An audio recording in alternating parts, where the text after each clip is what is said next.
တခါလေကြာရင်စူးစမ်းနေရတဲ့ပဲအခြေအနေပုံသွားပြီးဘယ်ရောက်နေမှမသိတော့တဲ့ခံစားချက်ကိုကျွန်တော်ကောင်းကောင်းနားလည်ပါတယ်အလုပ်တွေအများကြီးလုပ်တယ်ဒါပေမဲ့ဘာမှထူးခြားမလာဘူးမနေ့ပြန်အတွက်စိတ်ပူနေရတဲ့ခံစားချက်မျိုးပေါ့အဲ့ဒီလိုခံစားချက်မျိုးကိုကျွန်တော်ကလည်းကြုံခဲ့ဥပါတယ်ဒီတော့ကျွန်တော်ရဲ့ contact တွေကိုပုံစံအတစ်နဲ့ပြင်လည်တည်ဆောက်ဖို့ဆုံးဖြတ်လိုက်ပါတယ်နောက်လာမယ့်လူတွေမှာကျွန်တော်တို့အတူတူရှော့ရမယ် Roadmap to Save My Street ဆိုတဲ့ခီးစဉ်တစ်ခုရှိပါတယ်အဲ့ဒီခီးစဉ်မှာအဓိကဖြစ်ရှင်းပေးမယ့်အကြောင်းအရာတွေကတော့နံပါတ်1အာရုံစူးစမ်းမှုကိုဘယ်လိုပြန်ယူရမလဲ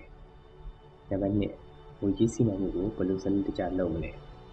နံပါတ်3ပြမမှုကနေဘယ်လိုစမတ်ချက်ချအနားယူမလဲနံပါတ်4ကိုယ့်ရဲ့ skill ကိုဘယ်လိုပေါင်းစပ်ပြီးထူးခြားအောင်လုပ်မလဲ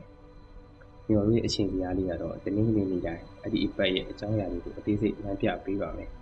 အင်္ဂါဇာတာပတိစနေနေ့တိုင်းလက်တွေ့လှုပ်ဆောင်လို့ရတဲ့နည်းလမ်းတွေကိုတူတူရှင်းရှင်းတင်ပေးသွားပါမယ်ကျွန်တော်တို့ရဲ့ခီးစဉ်ကိုလက်မလွတ်ရအောင် YouTube မှာ Subscribe လုပ်ထားဖို့နဲ့ Facebook မှာလည်း Follow လုပ်ထားဖို့ဖိတ်ခေါ်ချင်ပါတယ်အခုမင်းတို့ကိုမေးချင်တာတစ်ခုရှိတယ်အခုလောလောဆယ်မင်းကိုအောင်မြင်ဖို့အတွက်အဟန့်တားဖြစ်နေတယ်အဓိကအခက်အခဲဆုံးအရာပါလဲ